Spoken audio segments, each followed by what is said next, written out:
وقت بہت کم ہے، میں جلدی سے اپنے اگلے جو مقرر ہیں ان کو بلاتا ہوں۔ آپ کا تعلق درس و تدریس سے ہے اور اقبال شناسی میں بہت بڑا حوالہ ہے، اور طالبات اور طالبہ تو ہمارے جانتے ہوں گے کہ وہ ایک کتاب بھی پڑھتے ہیں ان کی جو لکھی ہوئی ہے درسی کتاب، اور جیسے ہی میں نام پکاروں گا مجھے امید ہے کہ وہ جان جائیں گے اچھا یہ وہی ڈاکٹر زیب النساء سرویا صاحبہ ہیں۔ تشریف لائیں، آپ سب کی بھرپور تالیوں میں۔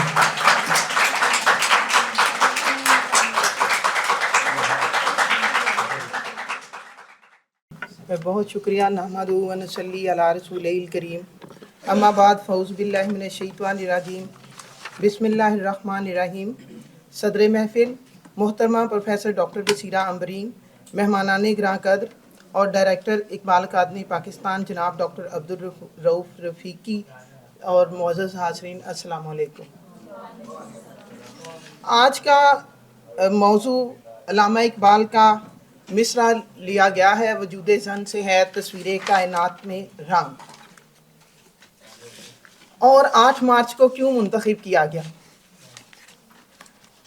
بلا شبہ ہم گلوبل ولیج میں رہتے ہیں اور ہمیں اپنے امپیکٹ کو، اپنے تاثر کو یورپ کو بھی یہ بتانا ہے کہ ہم آپ کے ساتھ ہیں، جو آپ کی تحریکیں ہیں۔ لیکن اسلام نے 1400 سال پہلے یہ تحریک شروع کی تھی، جو 1908 میں اور 1909 میں شروع کی گئی۔ رسول اللہ صلی اللہ علیہ وسلم نے عورتوں کو مردوں کی بہنیں کہا ہے اور فرمایا سواریوں کو آہستہ چلاؤ، یہ نازک آبگینے ہیں۔ یعنی اسلام اتنی احتیاط کا متقاضی ہے عورت کے حوالے سے۔ جہاں بات ہوئی کہ عورت کچن سے نکل جائے گی اور مرد وہاں پہ ہوگا، وہ مرد یہ کیوں بھول جاتا ہے کہ رسول اللہ صلی اللہ علیہ وسلم نے سارے کام اپنے دستے مبارک سے کیے، عورتوں کا خیال رکھا۔ آج یورپ خیال رکھ رہا ہے تو یہ اسلام کی تقلید ہی تو ہے۔ سچائی کی تعلیم جو ہے وہ اپنا آپ منوا کر رہتی ہے، یورپ کسی طرح سے بھی مانے، در حقیقت یہ رسول اللہ صلی اللہ علیہ وسلم کی تعلیمات کا اثر ہے۔ آج کے دن اگر ہم یاد کریں بی بی حوا علیہ السلام کو، ہم سلام پیش کریں انہیں جنہوں نے حضرت آدم علیہ السلام کا دل لبھایا اور اس کائنات کو بڑھانے کا سبب بنی۔ آج کے اس فورم میں سلام پیش کرنا چاہوں گی حضرت آسیہ علیہ السلام کو، جو فرعون کے بالمقابل ڈٹ گئیں۔ آج کے اس فورم میں سلام پیش کرنا چاہوں گی حضرت ہاجرہ کو، جو اپنے شوہر کی اطاعت میں بے آب و گیا بیابان میں اپنے بچے کو لے کر رہنے لگیں۔ آج کے اس فورم میں سلام پیش کروں گی بی بی ہاجرہ کو، جو اپنے بیٹے کی خوراک کے لیے اسے چھوڑ کر جگہ جگہ چکر لگاتی رہیں۔ معزز حاضرین، آج کے اس فورم میں سلام پیش کروں گی بی بی خدیجہ کو، جنہوں نے حضرت محمد صلی اللہ علیہ وسلم پر جب پہلی وحی نازل ہوئی اور آپ پریشان ہوئے تو انہیں دلاسا دیا کہ خدا تعالیٰ آپ کا مددگار ہوگا، آپ یتیموں کا اور مسکینوں کا خیال رکھتے ہیں۔ آج کے دن میں سلام پیش کروں گی دوبارہ حضرت خدیجہ رضی اللہ تعالیٰ عنہا کو، جنہوں نے رسول اللہ صلی اللہ علیہ وسلم کی زوجیت میں آنے کے بعد اپنا سارا مال و متاع اسلام کی اشاعت کے لیے وقف کر دیا۔ آج کے دن میں سلام پیش کروں گی حضرت مریم علیہ السلام کو، جو خاتون ہو کر بھی بیت المقدس میں داخل ہوئی۔ اور آج کے دن میں سلام پیش کروں گی حضرت بی بی زینب علیہ السلام کو، جنہوں نے یزید کے دربار میں کلمہ حق ادا کیا۔ آج کے دن میں سلام پیش کروں گی بلقیس عیدی کو، آج کے دن میں سلام پیش کروں گی عرفہ کریم کو، اور آج کے دن میں سلام پیش کروں گی بے نظیر کو، جنہوں نے جمہوریت کے لیے اپنی جان قربان کر دی۔ جہاں میرا کسی پارٹی سے کوئی تعلق نہیں ہے، میرا کسی پارٹی سے کوئی تعلق نہیں ہے۔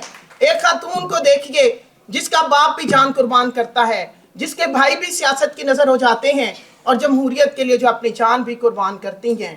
آج کے دن میں سلام پیش کروں گی شہربانوں کو، جو انسانیت کی جان بچا کر پاکستان کا امیج، اسلام کا امیج پوری دنیا میں بلند کرتی ہیں۔ آج کے دن میں سلام پیش کروں گی ڈاکٹر بصیرہ عنبرین کو، جو استاد الاساتذہ ہیں، اور آپ تمام بچیوں کو، آپ ہمارا مستقبل ہیں۔ ہمیں 1908 کو یاد نہیں رکھنا، اس لیے کہ عورت شروع سے عظیم ہے، عورت شروع سے مقدس ہے. ہم یورپ کی تقلید میں اس کو مقدس کیوں بنائیں؟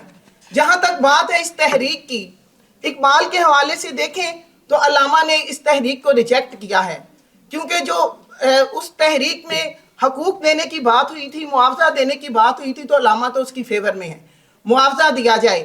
لیکن ایک پہلو ہم نظر انداز کرتے ہیں، اس تحریک میں یہ بھی کہا گیا تھا کہ عورتیں بچے پیدا نہ کریں، اس لیے کہ یہ سسٹم جو ہے یہ بڑا غلط ہے کہ عورت مرد کے لیے اتنی تکلیف اٹھاتی ہے، آئندہ ٹیسٹ ٹیوب بیبیز پیدا ہوں.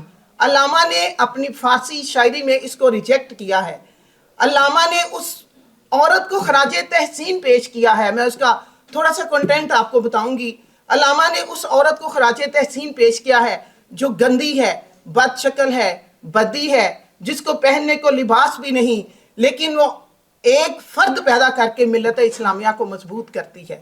ہمیں ایسی عورتیں درکار ہیں جو ملت اسلامیہ کے عظیم سپوت پیدا کریں، جو ان کی تربیت کریں، جو ملت کا نام سر بلند کرنے کے لیے اپنے تمام جو اوقات ہیں ان کو وقف کر دیں.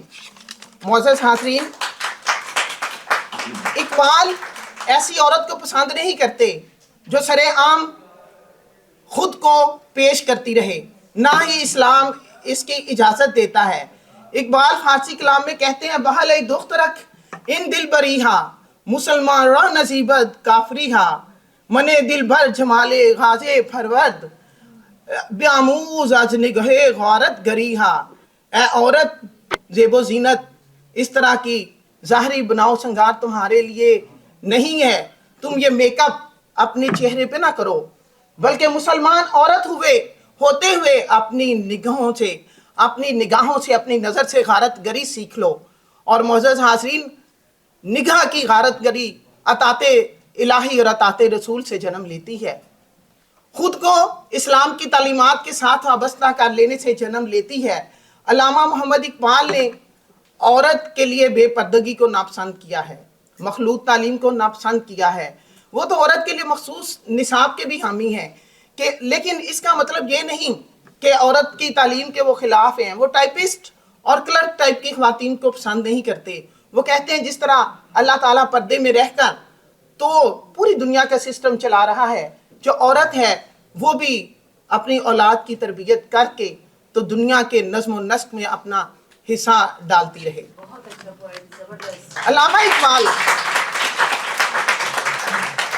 علامہ محمد اقبال کے فارسی اشعار کا تھوڑا سا میں آپ کے سامنے 2-3 اس میں سے جو ترجمہ ہے اس کا پڑھ کے اجازت چاہوں گی، اس لیے کہ وقت کی بہت قلت ہے. اور میں آپ کو بتاتی چلوں، علامہ نے حضرت بی بی فاطمہ رضی اللہ تعالیٰ عنہا کو رول ماڈل کے طور پہ پیش کیا ہے، کسی رومیو جولیٹ کو پیش نہیں کیا، کسی ڈیانا کو پیش نہیں کیا. آج بھی ہماری تاریخ اسلام میں اتنی شاندار اور اتنی عظیم مثالیں ہیں کہ آپ ان کو پڑھنے کے بعد اپنے کردار کو مضبوط سے مضبوط تر بنا کر اپنے حصے کی شمع جلا کر دنیا سے جا سکتے ہیں. علامہ فرماتے ہیں کہ اے مسلمان عورت، یہ زمانہ بہت ہی فریب ساز ہے، یہ دھوکہ دینے والا دور ہے، اور اے عورت، آج کے دور کے پرندے اپنے آشیانوں سے بہت دور جا پڑے ہیں. ہمیں اپنے آشیانے کو نہیں چھوڑنا، ہمیں ترقی بھی کرنی ہے، ہمیں آگے بھی بڑھنا ہے، ہمیں ملک و ملت کو مضبوط بھی کرنا ہے. لیکن خدا کے واسطے بطور ماں، بطور بیٹی، بطور استاد، بطور ملت اسلامیہ کا فرد اپنے فرائض کو پہچانیے، ترقی کیجیے، لیکن اپنے اصل کو نہ بھولیے. وہ قومیں جو اپنی اصل کو بھول جاتی ہیں وہ زیادہ دیر زندہ نہیں رہتی. وما علینا الا البلاغ المبین.